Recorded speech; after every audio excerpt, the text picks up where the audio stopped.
My name is Hope Hoffman, and I wanted to share my testimony. My name is actually my testimony. Before I was knit in my mother's womb, God knew me, called me by name, and to have been given the name Hope Lavelle came with the distinct responsibility of living up to that name. See, I wasn't meant to be. I was an affair baby from an abused woman looking for love in all the wrong places, who already had 4 kids by 2 different men and was married and divorced twice already. When she got pregnant with me, life fell apart for her even more.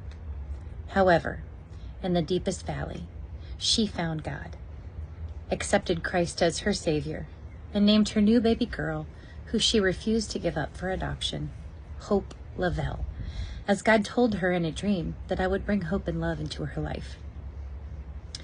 After I was born, there was a measure of hope and love, but the abused became the abuser. So I grew up in a Christian home that had secret abuse. My view of God and love was skewed. But even as a young child of 10, I was prophesied over that one day I would speak unto all nations, and I would be bold. See, he still had a plan for me. And Jeremiah 29:11 states, "For I know the plans I have for you, declares the Lord. Plans to prosper you and not to harm you. Plans to give you a hope and a future." Because of the abuse I endured, I myself led a life that was sexually immoral, looking for love in all the wrong places. Never losing hope, but not walking in God is my hope. This resulted in a child out of wedlock, a marriage without love, and with the wrong man. So that I didn't have a second child out of wedlock, divorced after 8 years, and the result of toxic relationship after toxic relationship followed me until I moved to Florida. God planted me here. God gave me immeasurably more at Bayside, and for once I felt hope. What is the definition of hope? A feeling of expectation and a desire for a certain thing to happen.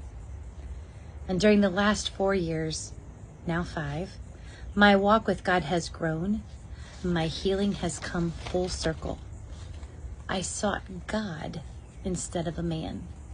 I walked through the hard work of deep soul searching and spiritual growth. God led me to my freedom groups, friendship, my freedom growth track, and again, I was prophesied over that I would be walking with God. My toxic relationship with an unfaithful person ended, and God had now removed all stumbling blocks of my own design to give me a hope of his design. And today I stand in full belief that God is my hope. He will give me a hope and a future. I am an instrument of hope and love for others to pour out God's character into their lives. My name is my testimony.